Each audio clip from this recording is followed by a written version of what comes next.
ada produk, ada harga, ada tempat untuk mencapai target market. Slide berikutnya. Strategi pemasaran berbasis teknologi, technopreneurship, dan membangun keunggulan bersaing yang berkelanjutan.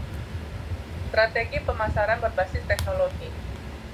Pemasaran berbasis teknologi memiliki kompleksitas tersendiri karena pasar belum tentu langsung memahami manfaat inovasi yang ditawarkan. Oleh sebab itu, terdapat dua aspek fundamental yang harus dijaga secara seimbang. Validitas teknologi sebelum dipasarkan secara luas, produk harus teruji secara teknis dan fungsional. Keandalan sistem, stabilitas kinerja, serta keamanan penggunaan menjadi syarat mutlak. Komersialisasi inovasi, tidak sedikit inovator yang terjebak pada orientasi teknis semata tanpa mempertimbangkan kesiapan pasar.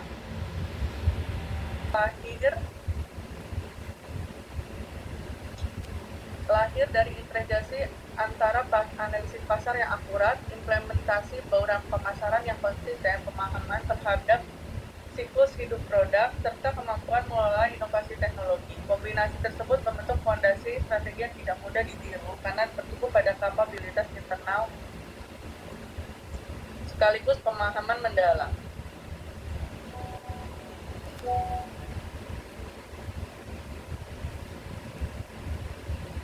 Slide berikutnya. Strategi penetrasi ekspansi pasar dan evaluasi dan pengendalian pemasaran.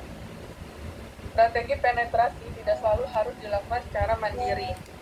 Aliansi strategis dapat menjadi alternatif untuk mempercepat proses pasar kerjasama dengan distributor yang telah memiliki jaringan luas, pemasok yang memiliki reputasi kuat, atau bahkan mitra teknologi tertentu dapat meningkatkan kredibilitas produk di mata konsumen. Kolaborasi semacam ini juga berpotensi menekan biaya distribusi dan memperluas jangkauan tanpa harus membangun infrastruktur dari awal. Strategi penetrasi dan ekspansi bukan sekedar upaya meningkatkan volume penjualan, tetapi merupakan proses rencana untuk membangun pijakan yang kuat dalam struktur persaingan industri. Tanpa mekanisme evaluasi yang jelas, perusahaan akan kesulitan menilai apakah strategi yang diterapkan benar-benar efektif atau justru menyimpang dari tujuan awal. Oleh karena itu, evaluasi dalam pengendalian menjadi integral dalam manajemen pemasaran. Secara keseluruhan, evaluasi dan pengendalian memastikan bahwa strategi pemasaran tidak berhenti pada tahap perencanaan, tetapi harus disempurnakan berdasarkan data dan realitas pasar. Pendekatan ini menjadikan pemasaran sebagai proses berkelanjutan yang responsif terhadap dinamika industri. Slide berikutnya.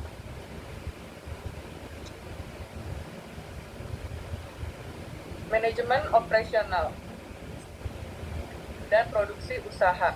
Manajemen operasi dan produksi adalah serangkaian kegiatan atau aktivitas untuk menciptakan, mengordinasi, mengatur, dan mengelola operasional sistem dengan memanfaatkan semua sumber daya yang dimiliki, yaitu tenaga kerja, peralatan, mesin, tanah, bangunan, bahan baku, dan modal, secara efektif dan efisien sehingga menghasilkan suatu barang atau jasa dengan biaya optimum untuk meningkatkan laba perusahaan.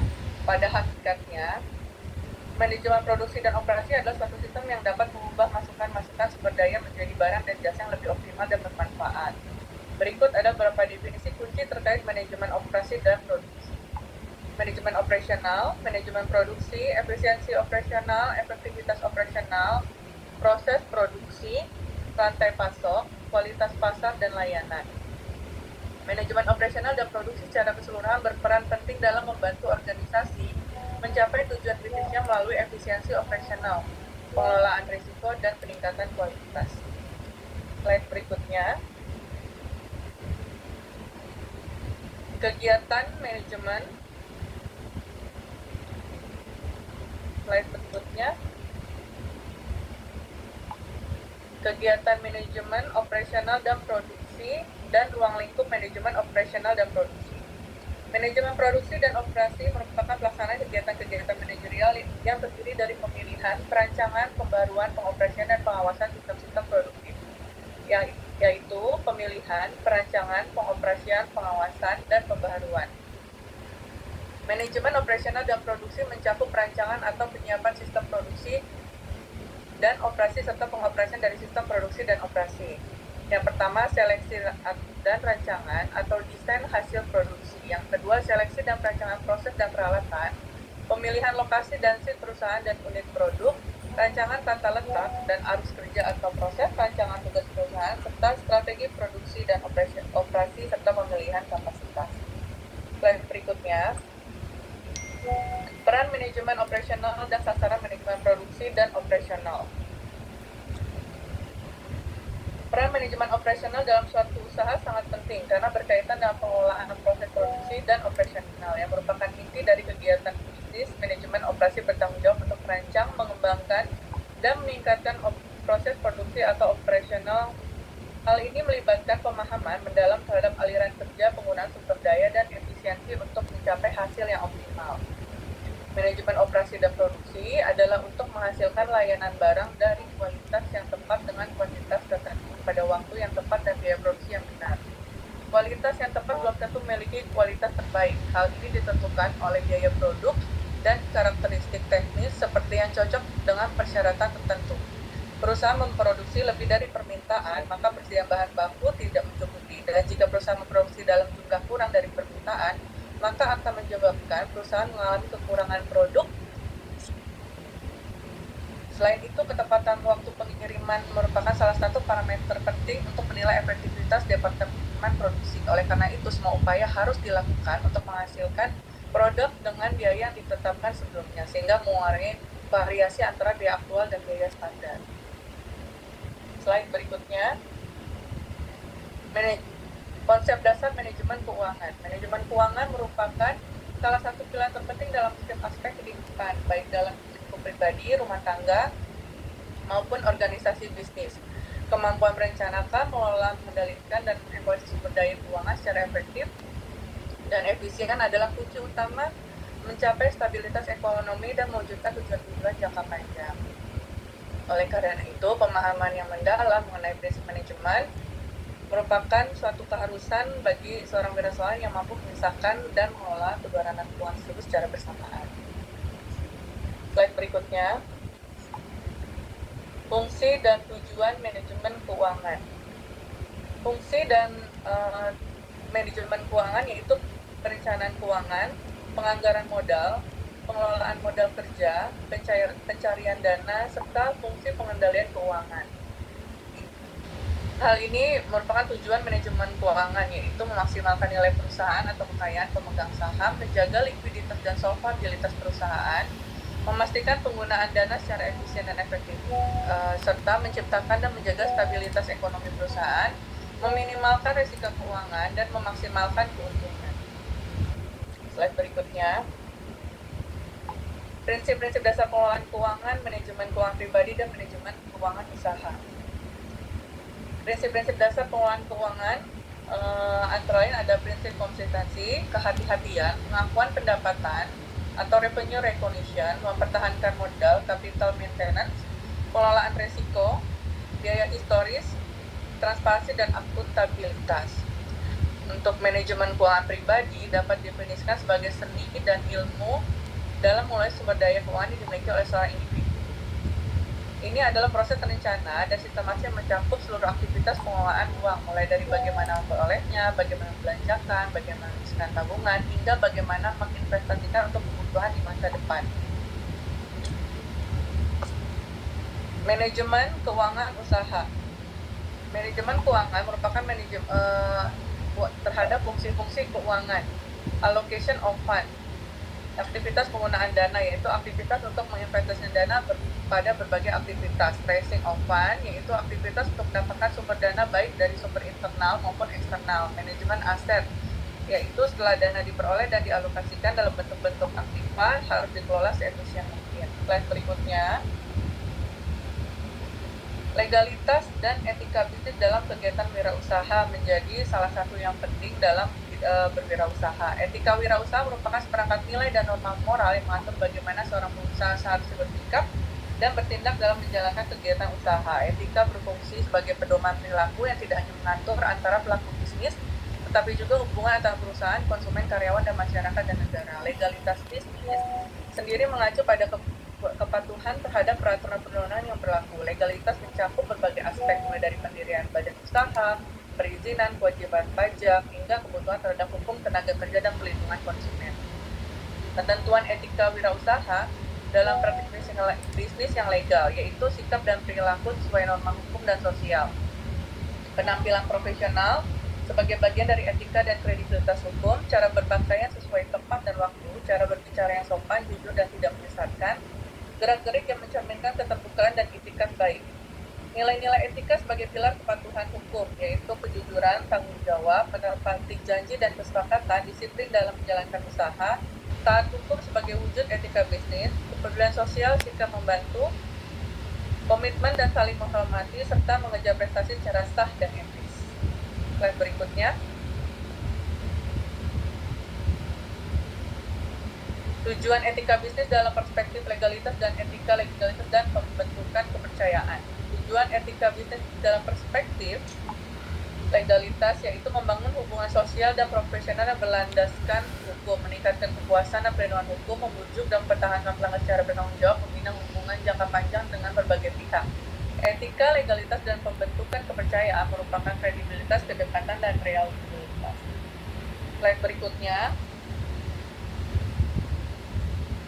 Legalitas dan etika sebagai penopang keberlanjutan usaha dan prinsip etika sebagai implementasi kepatuhan hukum. Legalitas memberikan kepastian hukum dan perlindungan, sedangkan etika memberikan arah moral dalam menjalankan usaha. Bisnis yang memadukan keduanya akan lebih mampu bertahan menghadapi perubahan ekonomis dan sosial serta memiliki daya saing berkelanjutan. Slide berikutnya. Transformasi digital dan teknologi. Perubahan teknologi merupakan salah satu sumber penting dalam kewirausahaan karena perubahan teknologi memungkinkan wirausahaan untuk mengalokasikan sumber daya dengan cara yang berbeda dan lebih potensial, sekaligus memperluas jaringan secara signifikan. Bukti empiris, teknologi dan pertumbuhan. Wirausaha berbagai penelitian ilmiah mengkonfirmasi hubungan erat antara perubahan teknologi dan berkembangnya wirausahaan. Teknologi sebagai sumber ide usaha baru. Teknologi yang berkembang di sejarah kita secara organik melahirkan ide-ide usaha yang sebelumnya tidak terpikirkan. Inovasi teknologi sebagai metode mengenali gagasan usaha, yaitu metode ini dilakukan melalui pencarian terobosan atau temuan baru, serta perbaikan dan penyempurnaan dari teknologi yang sudah ada, sehingga menghasilkan produk atau layanan semakin beragam. Tantangannya, meskipun teknologi baru menawarkan keunggulan yang jelas, penerimaan di masyarakat seringkali berjalan lambat. Hal ini disebabkan karena pola pikir yang lama sulit diubah. Pengalaman industri perbankan dalam mengenalkan mesin ATM adalah contoh klasik dalam tantangan ini. Slide berikutnya. Transformasi digital dan penggunaan teknologi informasi dan inovasi, globalisasi, dan strategi wirausaha di era digital, yaitu konsep transformasi berbasis IT, tren utama dalam era digital, manfaat strategis transformasi digital bagi wirausaha, internet sebagai katalis wirausaha digital, kemitraan dan kerjasama berbasis teknologi, transformasi digital dalam etika wirausaha, inovasi teknologi sebagai pilar pertumbuhan usaha, atribut inovasi yang efektif menurut Rogers, globalisasi dan dampaknya terhadap strategi teknologi, kepemimpinan kolaboratif dalam transformasi digital, organisasi berbasis pengetahuan di era digital. Slide berikutnya. Sistem pengembangan dan keberlanjutan usaha. Pengembangan usaha adalah proses sistematis untuk meningkatkan kapasitas skala, nilai, dan daya saing suatu bisnis melalui strategi pertumbuhan yang terencana dan berkelanjutan. Pengembangan usaha tidak hanya memperbesar ukuran bisnis, tapi juga peningkatan kualitas, efisiensi operasional, peluasan pasar, serta inovasi model bisnis. Tujuan pengembangan usaha yaitu meningkatkan pendapatan dan profitabilitas, memperluas pangsa pasar, meningkatkan daya saing, meningkatkan nilai perusahaan, mencapai keberlanjutan jangka panjang. Ruang lingkup pengembangan usaha yaitu ada pengembangan produk, pengembangan pasar, pengembangan organisasi, pengembangan keuangan, dan pengembangan teknologi dan sistem. Tahapan pertumbuhan usaha yaitu perintisan, yaitu startup, pertumbuhan growth stage, kematangan maturity stage, dan tahap ekspansi atau diversifikasi. Prinsip-prinsip dasar dalam pengembangan usaha yaitu berorientasi pada pelanggan, berbasis inovasi, strategis, berbasis data dan analisis, fleksibel dan adaptif. Pentingnya pengembangan usaha dalam siklus bisnis yaitu menghindari stagnasi dan penurunan usaha, menyesuaikan diri dengan perubahan teknologi, menghadapi persaingan global, meningkatkan nilai dan daya tahan usaha. Slide berikutnya. Analisis lingkungan dan peluang pengembangan usaha dan strategi pengembangan usaha. Analisis lingkungan dan peluang pengembangan usaha adalah proses sistematis untuk mengidentifikasi faktor-faktor internal dan eksternal yang mempengaruhi pertumbuhan bisnis serta menentukan peluang strategi yang dapat dimanfaatkan untuk ekspansi dan keberlanjutan usaha. Analisis lingkungan internal, analisis lingkungan eksternal, dan identifikasi analisis peluang pengembangan serta hubungan analisis lingkungan dengan strategi pengembangan. Strategi pengembangan usaha yaitu serangkaian langkah yang terencana meningkatkan kapasitas daya saing dan keberlanjutan bisnis dalam jangka pendek maupun jangka panjang. Strategi bisa berupa penetrasi pasar, strategi pengembangan pasar, strategi pengembangan produk, strategi diversifikasi, strategi integrasi, penguatan internal, digitalisasi dan inovasi, kemitraan, dan strategi keberlanjutan. Slide berikutnya. Konsep keberlanjutan usaha, faktor pendukung dan penghambat keberlanjutan usaha, evaluasi dan pengendalian pengembangan usaha. Konsep keberlanjutan usaha adalah pendekatan bisnis yang berfokus pada menciptakan nilai jangka panjang dengan mempertimbangkan dampak ekonomi, sosial, dan lingkungan dalam setiap keputusan dan operasional perusahaan, yaitu prinsip utama dan tujuan keberlanjutan usaha. Faktor pendukung dan penghambat keberlanjutan usaha tidak hanya bergantung pada strategi yang dirancang, tetapi juga pada faktor-faktor internal, eksternal mendukung dan atau justru menghambat implementasinya. Faktor pendukung keberlanjutan usaha maupun faktor penghambat keberlanjutan usaha. Evaluasi dan pengendalian pengembangan usaha adalah proses sistematis untuk menilai efektivitas strategi pertumbuhan yang telah dijalankan serta memastikan bahwa perusahaan tetap berada di jalur yang sesuai dengan tujuan jangka panjang, yaitu tujuan utama, langkah evaluasi, langkah pengendalian. Baik.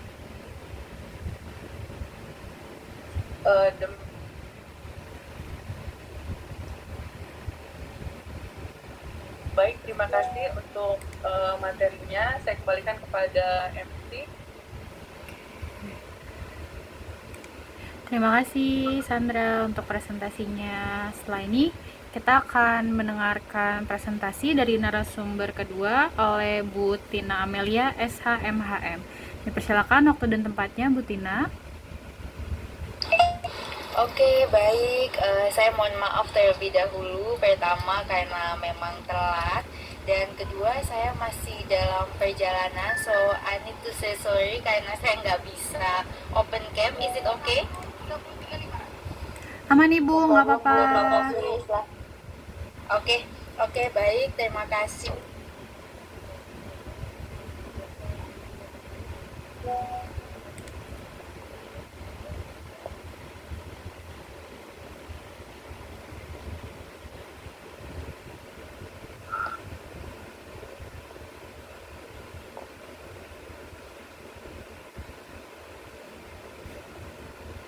Halo, Bu Tina. Maaf Ibu, nggak ada suaranya. Ya, mungkin karena sinyal ya. Halo. Sudah ada Ibu. Halo, apakah sudah jelas? Jelas Ibu. Sudah, Bu.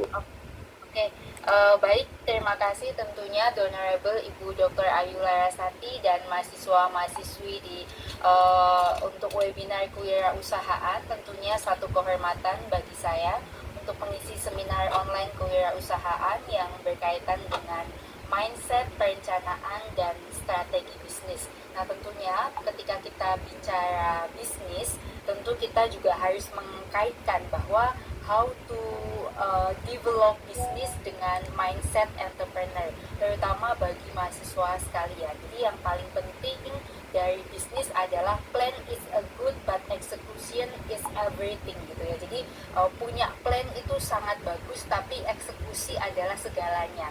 Nah, bagaimana kemudian menyusun atau mendevelop bisnis?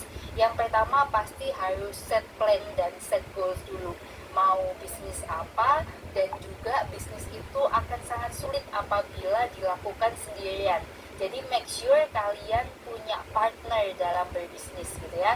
Nah misalnya dalam berbisnis itu tentu dibutuhkan modal, tetapi modal itu tidak hanya berupa uang, tapi kolaborasi dengan teman yang juga mempermudah untuk bisnis itu bisa dieksekusi itu sangat keren. Misalnya ada yang senang makan tapi juga senang membuat makanan, berarti akan bisnis di F&B kan gitu ya, food and beverage. Nah pasti butuh juga teman yang memang sangat pandai membuat desain, kemudian marketing gitu ya, karena marketing itu adalah salah satu ujung tombak dari penjualan. Maka teman-teman juga bisa mencari teman selain pintar marketing juga pintar bermain media sosial misalnya gitu ya. Jadi buatlah bisnis yang paling mungkin, yang paling kalian sukai, dan berkolaborasilah dengan teman yang mempunyai visi dan misi yang sama tapi memiliki skill yang berbeda gitu ya. Itu menjadi sangat penting, karena ketika kita bicara entrepreneur maka juga harus adaptif dan visioner gitu ya. Adaptif karena saat ini segala penjualan juga mulai dari Shopee Food, kemudian GoFood dan lain seterusnya. Jadi yang paling possible dengan modal yang paling kecil misalnya gitu ya, ataupun membuat web dan lain seterusnya. Tapi pastikan itu memang sesuatu yang kalian sukai dan kalian bisa berkolaborasi. Akan sangat sulit difficult to develop business by own self gitu ya, karena berarti tidak ada pembagian tugas. Tapi kalau berkolaborasi minimal 2 atau 3 orang itu akan lebih mudah. Kemudian yang kedua, pastikan semua bisnis itu adalah terukur gitu ya, artinya realistis gitu ya. Jadi jangan ingin membuat bisnis dengan modal yang besar tanpa kemudian melihat bagaimana paksa merespon. Misalnya seperti tadi saya contohkan bahwa industri food and beverage saja makanan itu bukan sekedar enak, tapi bagaimana kemudian makanan ini juga harus adaptif, karena makan itu nggak cuma sekedar makan tapi juga menjadi lifestyle misalnya gitu ya. Jadi makanan juga berubah-ubah dan lain sebagainya. Bagaimana kemudian mengembangkan rasa, melihat tren yang ada, misalnya seperti sekarang Korean food itu sangat digemari karena berkaitan juga dengan Korean drama, K-pop, K-music dan lain seterusnya. Nah, hal ini juga harus diketahui bahwa riset terhadap pasar itu juga sangat penting secara manajerial gitu ya. Nah, kemudian juga secara manajerial ketika kita bicara bisnis, maka kita juga harus melihat gitu ya, harus melihat appetite gitu ya, harus melihat tren yang ada di dunia itu seperti apa, dan melihat pangsanya itu siapa, pangsa-pangsanya apakah teenagers, apakah anak kuliah, apakah mau umum gitu ya. Nah itu juga harus diperhatikan. Maka pastikan walaupun pangsanya kecil tapi dia segmented gitu ya. Ini ada segmennya tuh adalah ini, dan jualannya harusnya di mana. Nah itu juga harus menggunakan studi yang clear untuk hal tersebut. Kemudian walaupun tadi saya sampaikan ya, plan is a good but execution is anything. Artinya analisis itu sangat diperlukan untuk membuat satu bisnis, tetapi juga jangan berhenti pada analisis, karena kalau selalu menganalisa, so kapan kita mengeksekusinya gitu ya. Jadi pada prinsipnya untuk memulai bisnis, lakukan dari hal-hal yang paling kecil yang bisa dilakukan dengan positioning kalian sebagai student gitu ya, sebagai mahasiswa. Nah jadi lakukan pekerjaan-pekerjaan atau bisnis yang memang tidak mengganggu kuliah, tapi bisa jalan di sela-sela teman-teman itu ada waktu luang gitu ya, dan kemudian nanti boleh berkembang gitu ya. Kemudian misalnya sudah berkembang bisa merekrut orang gitu ya, tapi pastikan bisnis itu adalah semuanya itu kendalinya ada di teman-teman. Jadi jangan sampai membuat bisnis dan mempercayakannya pada satu pegawai atau 2 pegawai yang kemudian teman-teman nggak punya kontrol yang utuh di dalamnya gitu. Karena sekali lagi bisnis kewirausahaan yang akan di-create oleh teman-teman adalah sebagai part time, tapi bukan part time yang tidak fokus tapi juga fokus gitu ya. Jadi menurut saya itu jadi yang paling penting sebagai mahasiswa ketika bicara mindset, perencanaan dan strategi bisnis, pastikan juga manajerial waktunya atau time manajerialnya itu bisa dibagi sebaik mungkin sehingga kuliahnya tetap oke, bisnisnya juga tetap jalan, dan pastikan yang ketiga sekali lagi berkolaborasi dengan teman atau partner yang memiliki skill yang berbeda. Baru kalau bisnis itu udah develop, udah berkembang, baru kemudian bisa merekrut orang. Tapi sekali lagi dengan adanya kemajuan teknologi, make sure, dan yang kelima adalah make sure bahwa controlling itu tetap ada di kalian. Contoh sesimpel ketika misalnya berjualan food and beverage itu di mall-mall atau menggunakan stand-stand, pastikan pembayaran itu pakai QRIS, jangan menerima pembayaran yang sifatnya cash karena itu sangat rentan dan sangat mudah bagi pegawai, mohon maaf, misalnya melakukan penggelapan dan lain seterusnya. Kemudian misalnya itu ada di ruko atau di satu tempat, pastikan ada CCTV dan lain sebagainya gitu ya, yang kemudian sekali lagi memudahkan untuk controlling. Jadi itu ya, jadi itu sangat diperlukan karena banyak sekali bisnis yang bagus tapi tidak berkembang karena kemudian lepas kendali karena alasan harus kuliah dan lain sebagainya. Nah, jadi pastikan itu sudah di manage sebaik mungkin.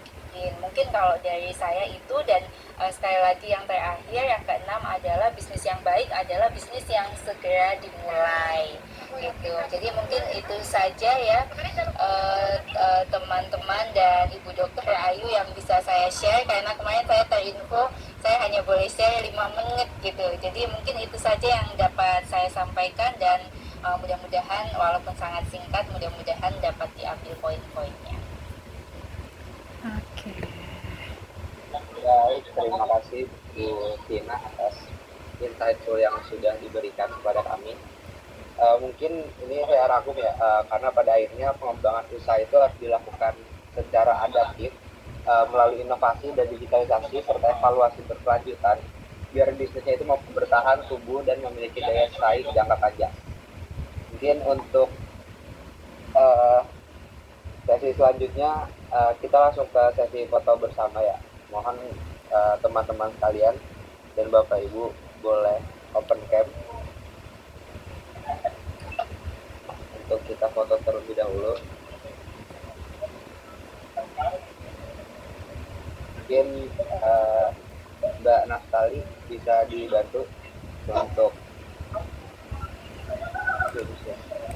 Boleh, teman-teman yang belum open cam, minta tolong open cam dulu sebentar. Oke.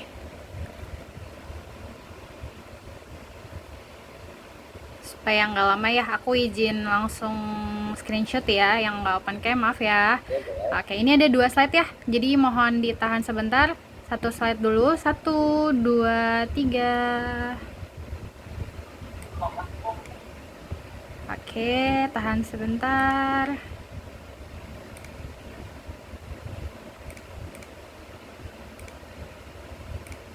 Slide 2, 1, 2, 3. Oke, terima kasih teman-teman, Bu Ayu dan Bu Tina. Terima kasih Mbak, saya izin ya. Assalamualaikum. Terima kasih. Baik, demikian rangkaian kegiatan acara webinar kali ini. Terima kasih atas kehadiran, antusiasme, dan partisipasinya. Semoga acara ini memberikan manfaat dan inspirasi bagi kita semua. Mohon maaf apabila ada kekurangan selama proses acara berlangsung. Selamat malam dan wassalamualaikum warahmatullahi wabarakatuh.